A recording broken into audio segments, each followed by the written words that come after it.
photographer, and he took a lot of photographs throughout the whole time. And you know, you sit at your little makeup station and there's a mirror in front of you, and he just from the beginning, day one, started to, you know, make a collage all around the outsides of the mirror, and by the end of the shoot there was no mirror left. They were overlapping. It was full of pictures, and then it became another layer and another layer. It was all the way up on the ceiling and wrapping around behind and trickling onto our mirrors, and he was thinking of, like, you know, buying the bus and taking it with him because it was such a brilliant collage of memories and moments. People don't realize that Viggo Mortensen is sort of a renaissance man. You have so many interests, from the photography to the music to the acting. And Jan has a question, yes, about that. Jan, hi. I know you're an artist, and I wondered if any of your artworks have been shown in any of your movies.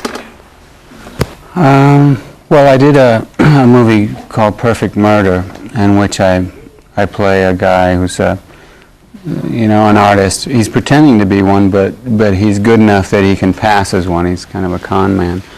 And actually, I think in the opening credits, why don't you tell the story and we'll roll this, because your artwork we see in the opening credits. There we go. Yeah.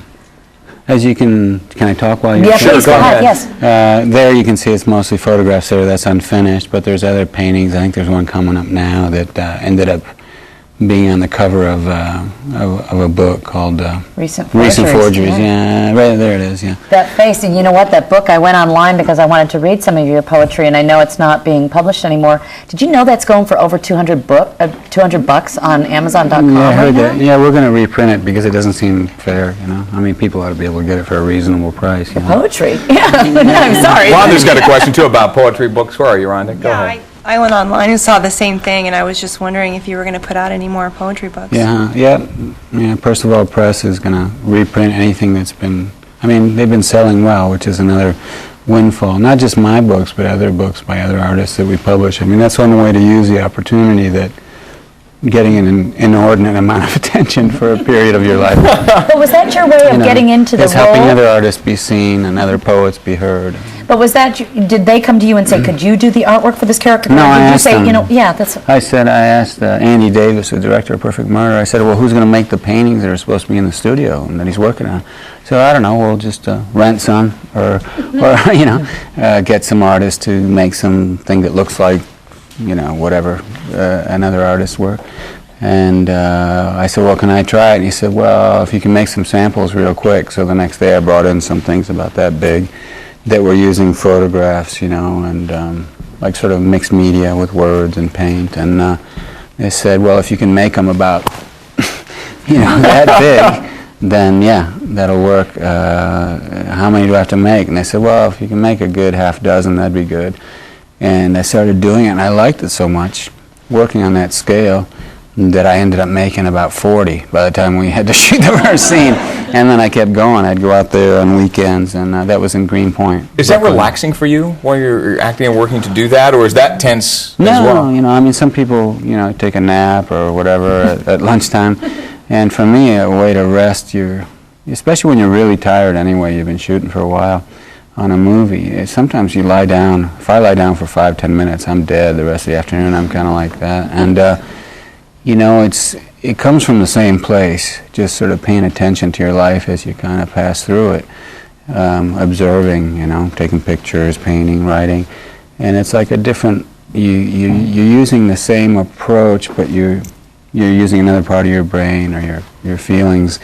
And I'd go back to the set after work and even cleaning my camera or, you know, writing something or just, you know, drawing something, and I'd go back to work and I'd be ready, you know, I'd be rested in a way because I'd used a different part of my brain, I guess, or something.